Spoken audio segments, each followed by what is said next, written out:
بسم اللہ الرحمن الرحیم۔ البیاضی نے صراط مستقیم جلد 3 صفحہ 141 پہ لکھا کہ اہل سنت ہم سے اختلاف کرتے ہوئے کہتے ہیں تم نے نیکوکار صحابہ کو گالی دے کے اپنا دین فاسد کر لیا۔ ہم کہتے ہیں ہم نے تو فاسق فاجر لوگوں سے برات کی ہے جنہوں نے دین کو تبدیل کر دیا۔ صرف یہی نہیں، رافضیت صحابہ کو گالی دینے کو اللہ کا قرب سمجھتی ہے۔ احقاق الحق صفحہ 98 پر لکھا ہے ہم بعض ان صحابہ پہ لعنت کرتے ہیں جن کے بارے میں ان کا عقیدہ ہے کہ انہوں نے نبی کی وفات کے بعد ہی دوبارہ کافر ہو گئے تھے۔ یاسر خبیث جو حقیقت میں خاسر خبیث ہے، خسارہ پانے والا خبیث، وہ نماز پڑھتا ہے اور نماز میں قنوت کے لیے ہاتھ اٹھاتا ہے اور ابو بکر، عمر، عثمان، عائشہ، حفصہ میں نماز میں لعنت کرتا ہے۔ وخص باللعن أبا بكر وعمر وعثمان وعائشة وحفصة وقتلة الحسين عليه السلام۔ الله أكبر۔ انا للہ و انا الیہ راجعون۔ اس کلپ کو دکھانے کے 2 مقصد ہیں۔ اے حق کی تلاش کرنے والے، اے حقیقت کو ڈھونڈنے والے، کبھی نماز کے اندر محمد کے سسروں کو گالی دی جائے؟ ابو بکر صدیق میرے نبی کے سسر نہیں ہے؟ فاروق اعظم میرے نبی کے سسر نہیں ہے؟ کیا سسر کا مقام باپ والا نہیں ہوتا؟ کیا عثمان میرے نبی صلی اللہ علیہ وسلم کے داماد نہیں ہے؟ کیا عائشہ اور حفصہ میرے نبی کی زوجہ نہیں ہے؟ نماز میں ان کو گالی، جن کی عزت، جن کی عصمت، جن کی پاکیزگی عرش والا اپنے عرش سے بیان کرتا تھا، ان کو گالی دیتے ہو، نبی کے ساتھیوں کو گالی دیتے ہو اور اس کو اللہ کی قربت کا ذریعہ سمجھتے ہو۔ اور دوسرا سوال اے اہل توحید تم سے ہے، اے میری سنی قوم، یہ کلپ دکھا کے میں تمہیں جگا رہا ہوں کہ آج کفر اس حد تک بڑھ چکا ہے، وہ نمازوں میں ابو بکر کو گالی دے رہے ہیں، عثمان کو گالی دے رہے ہیں، عمر کو گالی دے رہے ہیں، حفصہ کو گالی دے رہے ہیں، خدیجہ رضی اللہ تعالی عنہا ان کے رسول صلی اللہ علیہ وسلم کی زوجیت میں آنے والی بیویوں کو گالی دے رہے ہیں۔ آپ کا اور میرا کردار اس کفر کو روکنے کے لیے کیا ہے؟ کیا جواب دو گے؟ قیامت کے دن اگر ابو بکر نے پوچھ لیا، عمر نے پوچھ لیا، عثمان نے پوچھ لیا، امی عائشہ نے پوچھ لیا، امی حفصہ نے پوچھ لیا، ہمارے وارث ہونے کے دعوے دار تھے تم، ہم سے محبت کے دعوے دار تھے، تم کہا کرتے تھے صحابہ کے وارث دھرتی پہ اہل سنت ہے، اہل الحدیث ہے، جب لوگ نمازوں میں ہمیں گالیاں دے رہے تھے تم نے کیا کیا تھا؟ تم نے میرے نبی کی بیویوں کی عزت کو بلند کرنے کے لیے کیا کیا؟ ارے ان کی عزت کو تو رب نے بلند کر دیا، لیکن دشمنوں کا منہ بند کر کے خود اپنے آپ کو تو جہنم سے بچا لو۔ آج یہ کیفیت ہے، میرے نبی کے صحابہ پہ لعن طعن ہوتی ہے، یہی خاسر خبیث سیدہ عائشہ کی وفات پہ جشن مناتے ہوئے کیک کاٹتا ہے، اس کیک پہ لکھتا ہے عائشہ فی النار۔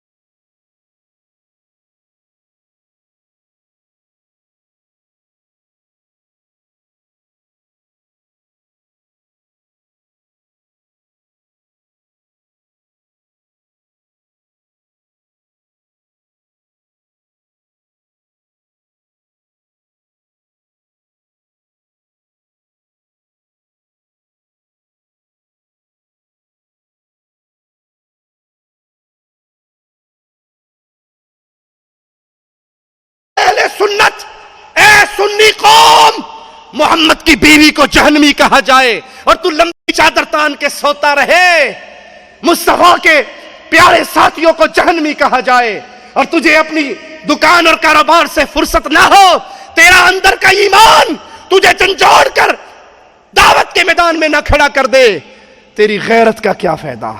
تیرے ایمان کا کیا فائدہ؟ تیرے مال کا کیا فائدہ اگر یہ مال امی عائشہ کی عزت کے دفاع پہ خرچ نہ ہوا؟ اللہ اپنے بندے ملک سلمان کی حفاظت فرما۔ حوثی رافضیوں نے اہل سنت پہ جو ظلم کے پہاڑ توڑے، تیرے اس بندے نے شیر بن کے ان کے اوپر جھپٹا مارا اور ان کو ان کے کفر خانے تک واپس لوٹایا۔ اللہ اپنے بندے کی مدد فرما، اللہ سعودی حکومت کی مدد فرما، وہ فوجیں جو یمن میں اہل سنت کا دفاع کر رہی ہیں اللہ ملائکہ کے ذریعے ان کی مدد فرما، اللہ آسمان کی مددگار قوتیں ان پہ نازل فرما، زمین کی قوتوں سے ان کی مدد فرما۔ احقاق الحق صفحہ 316 پہ مزید لکھا، جیسے موسیٰ علیہ السلام ہدایت کے لیے آئے، ان کے ہاتھ پہ بنی اسرائیل کو ہدایت ملی، پھر ان کی زندگی میں ہی مرتد ہو گئے، ایمان پہ سوائے موسیٰ اور ہارون کے کوئی نہ رہا، ایسے ہی محمد کریم بھی آئے صلی اللہ علیہ وسلم، اور اللہ نے بہت بڑے تعداد کو ہدایت دے دی، مگر وہ آپ کی وفات کے بعد اپنی ایڑیوں پر پھر گئے اور مرتد ہو گئے۔ التجانی اپنی کتاب ثم اہتدیت صفحہ 156 پہ لکھتا ہے، میں نے بہت مطالعہ کیا یہاں تک کہ مطمئن ہو گیا کہ شیعہ امامیہ حق پر ہیں، اور میں بھی شیعہ ہو گیا، اہل بیت کی کشتی میں سوار ہو گیا، کیونکہ میرے نزدیک یہ ثابت ہوا ہے سوائے چند صحابہ کے باقی سارے کافر ہو گئے تھے۔ نعمت اللہ الجزائری اپنی کتاب الانوار النعمانیہ صفحہ 2 جلد 2 صفحہ 244 پہ لکھتا ہے، امامیہ اثنا عشریہ کھلے عام حضرت علی کی امامت کا اعلان کرتے ہیں، صحابہ کو کافر قرار دیتے ہیں، ان پہ طعن و تنقید کرتے ہیں، وہ امامت کو جعفر صادق اور ان کی اولاد ائمہ معصومین میں مانتے ہیں۔ اس مؤلف کا کہنا ہے میں بھی اسی عقیدے سے تعلق رکھتا ہوں۔ محمد باقر المجلسی اپنی کتاب مرآت العقول جلد 26 صفحہ 213 پہ روایت نقل کرتا ہے، کہتا ہے بے شک کلینی نے روضۃ الکافی میں روایت نمبر 341 کے تحت ابو جعفر سے نقل کیا کہ نبی کی وفات کے بعد سارے لوگ مرتد ہو گئے۔ توجہ چاہوں گا اے میری سنی قوم، اے یہ سمجھنے والوں کہ یہ اہل بیت سے تو پیار کرتے ہیں، سنو ان ظالموں کا جملہ، اے اور حق کی تلاش کرنے والے، اہل بیت کی محبت کا دم بھرنے والے، اپنے کانوں کو ایک لمحے کے لیے میرے حوالے کرنا۔ نقل ہو رہی ہے روایت، سارے لوگ مرتد ہو گئے سوائے 3 کے۔ میں نے پوچھا، سائل کہتا ہے میں نے پوچھا جعفر صادق سے وہ 3 جو باقی بچے وہ کون تھے؟ یہاں ارتد الناس، لفظ الناس جو سب کو شامل ہے۔ میں نے کہا وہ 3 جو باقی بچے وہ کون تھے؟ کہا مقداد بن اسود بچا، ابو ذر غفاری بچا، سلمان فارسی بچا۔ الناس میں سارے آگے نا، اہل بیت بھی آگے اور صحابہ بھی آگے، تو سب سے پہلے علی کا نام ہونا چاہیے تھا۔ علی کا نام ہوتا، حسن کا ہوتا، حسین کا ہوتا، فاطمہ کا ہوتا، عباس کا ہوتا، اولاد عباس کا ہوتا، عقیل کا ہوتا، اولاد عقیل کا ہوتا۔ ان ظالموں نے صرف محمد کے صحابہ کو گالی نہیں دی، محمد کے اہل بیت کو بھی گالی دی ہے۔ ارتد الناس، سارے کے سارے مرتد ہو گئے۔ مرتضی محمد الحسینی نجفی اپنی کتاب السبع من السلف صفحہ 7 پہ لکھتا ہے، نبی کریم صلی اللہ علیہ وسلم کو آزمائش میں ڈالا گیا ان صحابہ کے ذریعے جو آپ کے بعد مرتد ہو گئے سوائے تھوڑے سے لوگوں کے۔ المجلسی نے بحار الانوار جلد 30 صفحہ 399 پہ لکھا، وہ روایات جو ابو بکر اور عمر اور ان طرح کے دوسرے لوگوں کے کفر اور ان پہ لعنت کرنے کو ثواب سمجھتی ہیں، ان سے برات کرنے پر دلائل دیتی ہیں، وہ اتنی زیادہ ہیں اگر ان کو جمع کیا جائے تو جلدیں اکٹھی ہو جائیں۔ لیکن آؤ میں تمہیں بتاتا ہوں، کچھ ہم سے سنا ہوتا، کچھ ہم سے کہا ہوتا، نہ ہم سے سنا تم نے نہ ہم سے کہا تم نے۔ اے عقل مند انسان، اے عقل مند شیعہ جو حق ڈھونڈ رہا ہے، یہ وہ تصویر صحابہ کی جو تمہارے ذاکروں نے پیش کی۔ آؤ ایک تصویر اللہ کا کلام جو محمد کے مبارک دل پہ نازل ہوا وہ پیش کرتا ہے صلی اللہ علیہ وسلم۔ محمد الرسول اللہ والذین معاہ اشداء علی الکفار رحماء بینہم۔ محمد الرسول اللہ صلی اللہ علیہ وسلم جو ان پر ایمان لے کر آئے، وہ کفار پہ سخت، اہل ایمان پہ نرم۔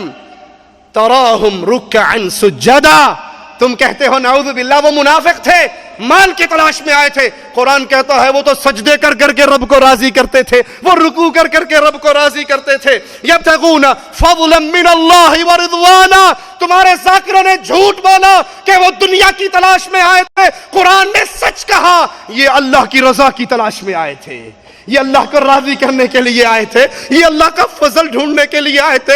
انہوں نے مال لٹا دیا، عبد الرحمن ابن عوف نے مال بھی لٹا دیا، بیوی بھی چھینی گئی، بچہ بھی چھینا گیا، ایک رب کو راضی کرنے کے لیے۔ ان کی حالت سیماہم فی وجوہہم من اثر السجود، یہ ظالم جھوٹ بولتے ہیں جو ان کو منافق کہتے ہیں، میرا رب سچ فرماتا ہے کہ سجدوں کا نشان تو ان کے ماتھوں سے آیا ہے۔ ذالک مثلہم فی التوراۃ، یہ وہ لوگ ہیں جن کی مثال تورات میں ہے کزرع اخرج شطأه فآزره فاستغلظ فاستوى على سوقه يعجب الزراع ليغيظ بهم الكفار. آخری بات قرآن کہتا ہے ان صحابہ کی مثال جو کھیتیوں کو دیکھے تو کھلیان والا خوش ہوتا ہے. محمد اپنے صحابہ کو دیکھ کر خوش ہوتے تھے, اور جو صحابہ سے بغض کرتا ہے ليغيظ بهم الكفار, وہ کافر ہے جو محمد کے صحابہ سے نفرت کرے. امام مالک نے اسی آیت کی روشنی میں صحابہ کی تکفیر کرنے والوں کو کافر کہا. دوسرا عمل جو بڑی شدت سے کیا جاتا ہے وہ نام مجالس ذکر حسین پر سجتی ہیں مجلسیں, اور گالیاں محمد کریم کے صحابہ کو دی جاتی ہیں. گالیاں ابو بکر عمر عثمان کو دی جاتی ہیں. گالیاں ان کو دی جاتی ہیں جو واقعہ کربلا سے سالوں پہلے اس دنیا کو چھوڑ کے اللہ کے مہمان بن چکے جنتوں کے, ان کو گالیاں دی جاتی ہیں. آئیے قرآن حکیم سے اور نبی کے اقوال سے ہم ان صحابہ کا مقام اور ان کو دی جانے والی گالیوں کے بارے میں سوال کرتے ہیں اور پوچھتے ہیں قرآن و حدیث ہمیں کیا جواب دیتا ہے. والسابقون الأولون من المهاجرين والأنصار والذين اتبعوهم بإحسان رضي الله عنهم ورضوا عنه وعد لهم جنات تجري تحتها الأنهار خالدين فيها أبدا ذلك الفوز العظيم.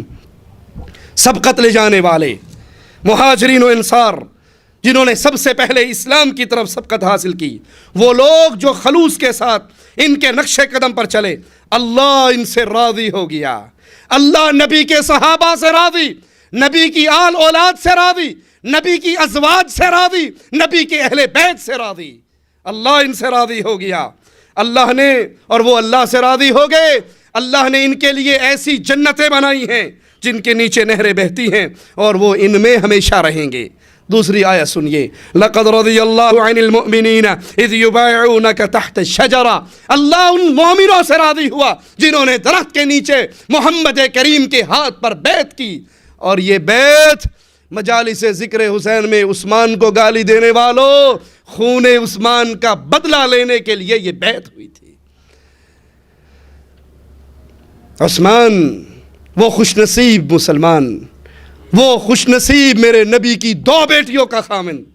صحابی بیعت کرنے کے لیے آتے, ایک ہاتھ نبی کا ہوتا, ایک ہاتھ صحابی کا ہوتا, اوپر سے اللہ کے ہاتھ کا اعلان ہوتا. جب عثمان کی باری آئی, ایک ہاتھ نبی کا, دوسرا ہاتھ بھی نبی کا, جس کو نبی نے عثمان کا ہاتھ قرار دیا. وہ عثمان جس کے خون کا انتقام لینے کے لیے 1400 صحابہ کٹنے اور مرنے کا وعدہ کرتے ہیں, بیعت کرتے ہیں, اور نبی فرماتے ہیں اگر سارے لوٹ جائیں تو اکیلا محمد صلی اللہ علیہ وسلم اس کے خون کے انتقام کے لیے لڑتا رہے گا. اللہ نے ان سے رضامندی کا اعلان کیا. رسول کریم کا فرمان سنیے, ابو داؤد اور ترمذی میں ہے, لا يدخل النار احد بايع تحت الشجرہ. جنہوں نے اس درخت کے نیچے میرے ہاتھ پہ بیعت کی, ان میں سے کوئی ایک آدمی بھی جہنم میں داخل نہیں ہوگا.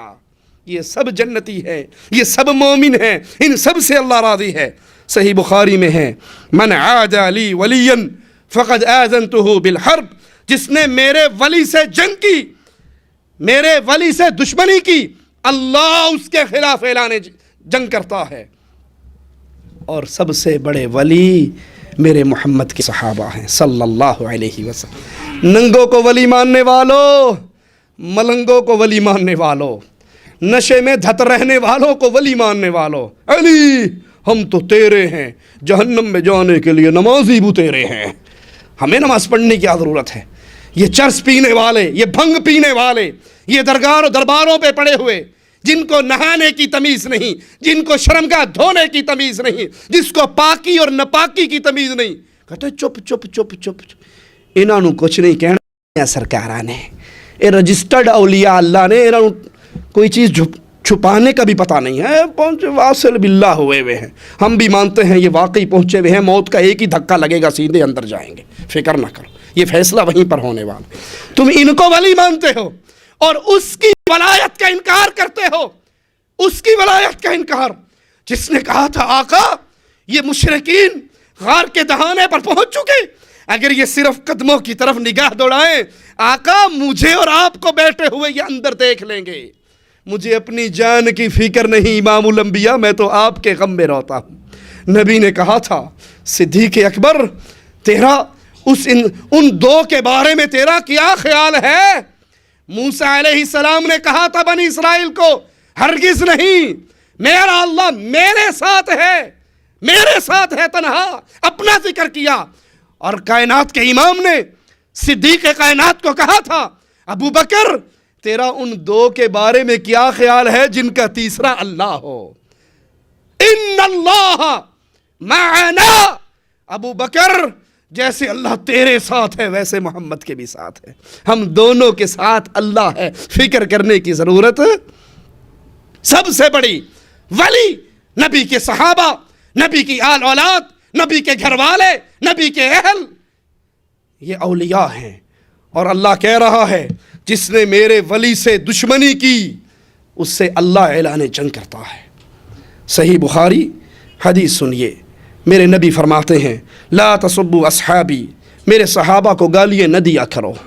مجالس ذکر حسین میں صحابہ پر طنز کرنے والوں، گالیاں دینے والوں، ابو ہریرہ کو گالیاں دینے والوں، امیر معاویہ کاتب وحی کو گالیاں دینے والوں، ابو بکر عمر عثمان کو گالیاں دینے والوں، نبی فرما رہے ہیں میرے صحابہ کو گالیاں نہ دو۔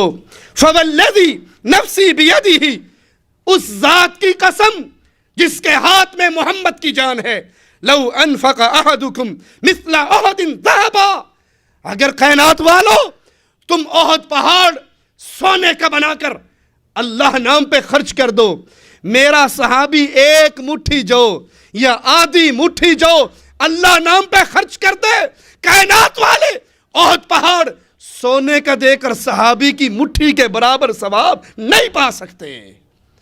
ماہ محرم میں نبی کے صحابہ کو گالیاں دینے والوں، احد پہاڑ سونے کا خرچ کر دو، محمد کریم کا چہرہ دیکھنے والا حالت ایمان میں آدھی مٹھی جو خرچ کر دے، تمہارا احد پہاڑ اس کی مٹھی کے برابر نہیں ہو سکتا۔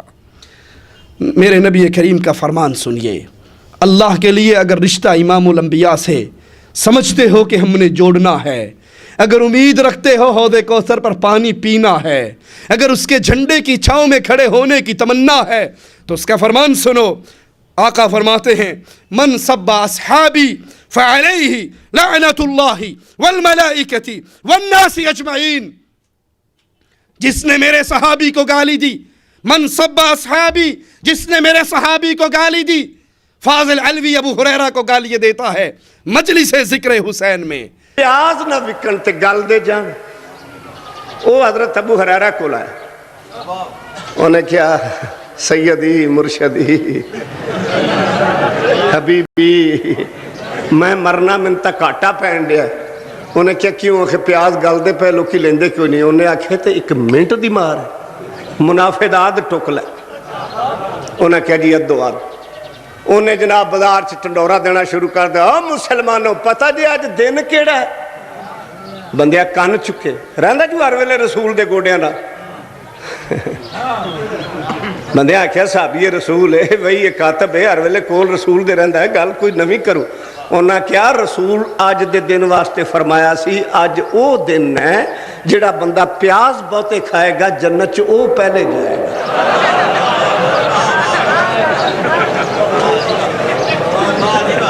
لوکی کپڑے چھاپے لے کے ٹر پے، انہیں بھی پھاٹا کھول دیتا، بچیا چھلڑی وک گئے۔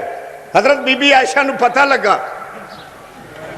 بھی ابو ہریرہ نے یعنی کر چھڑے ہے، انہاں سدیا انہاں آکھیا نا ادھر آخا ابو ہریرہ رسول کدو فرمایا سی بے گنڈے کھان نہ جنت لب دی، انہیں کہتا رسول کدو کیا سی میری وراثت کوئی نہیں،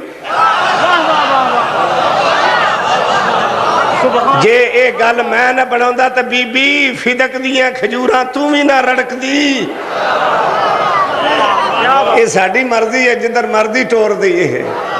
سید عائشہ کو گالیاں دیتے ہیں، امیر معاویہ کو گالیاں دیتے ہیں طنز کرتے ہوئے۔ امیر معاویہ، ایک سائل کہتا جی یہ کہتے ہیں سنی کہ معاویہ ماموں تھا، ماموں کا مطلب کیا ہے؟ اخی جی جناب علوی صاحب حضرت نکی امی اوراں نے جنگ جمل کیوں لڑائی لڑی؟ میں لڑائی ہے آؤٹ آف سینس لوگ، وہ ساڑا کی قصور ہے، وہ جے آئی ہے تا اسی تا عزت نال پہنچائی ہے، انج نہیں گل بننی، صلوات پڑھو نا۔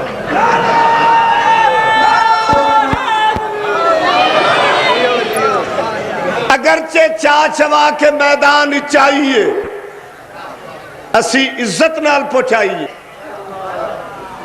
تو پھر تیری سمجھ چ نہیں ہے۔ اگرچہ چا چوا کے میدان چاہیے اسی تو عزت نال پہنچائیے۔ اپنا بھی بیک گراؤنڈ دیکھ، اے خون کھٹایا کس، چونے نال پرایا کس، جیندی نو پرایا کس، اے شیم فار یو، ادھرو ماں رضی اللہ، ادھرو ماں دا قاتل رضی اللہ۔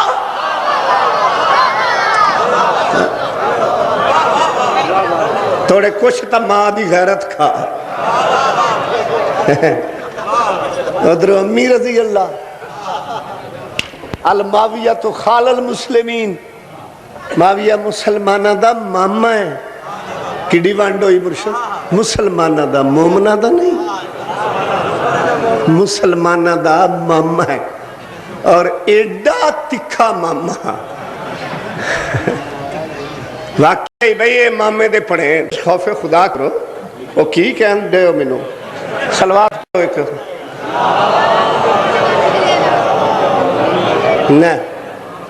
نواں اٹھیا۔ خیالوی صاحب ماموں کے نام کے معنی تو بتائیں۔ بے حضرت ہیں یہ مامے نا دا معنی کی ہے، دو معنی ہیں۔ ایک ہون پوچھ لو، ایک جلے گڈی چ بہن لگاں گا اس لئے پوچھ لو، کیوں جو بیبیاں بیچا ہے۔ ایک دا معنی ہے پونکن والی کتی، ایک دا معنی ہے پونکن والی، تے دعا مہینہ کیڑا ہے؟ او نہیں دیسی، تے اگلا کی ہے؟ بس ادھا ہی ہے۔ ماموں کا مطلب کیا ہے؟ تو کہتا ہے ماموں کہتے ہیں بھوکنے والی کتی کو۔ لا حول ولا قوت الا باللہ، انا للہ و انا الیہ راجعون۔ صحابی کو گالی دینے والوں، فرمان کریم محمد کریم سنو، من سب اصحابی، جس نے میرے صحابی کو گالی دی، فعلیہ لعنت اللہ، صحابی کو گالی دینے والے پر رب کی لعنت برستی ہے۔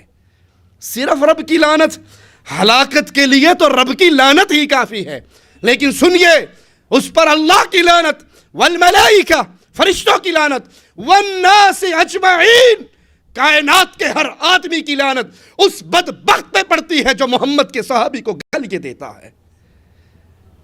محرم کے پاک مہینے میں رسول کے صحابہ کو گالیاں نہ دو، کہ یہ ملعونوں کا کام ہے، مومنوں کا کام نہیں ہے۔ امام الانبیاء کا ایک اور فرمان سنیں، من سب اصحابی فقد سبنی ومن سبنی فقد سب اللہ، جس نے میرے صحابی کو گالی دی اس نے مجھے گالی دی، اور جس نے مجھے گالی دی اس نے اللہ کو گالی دی۔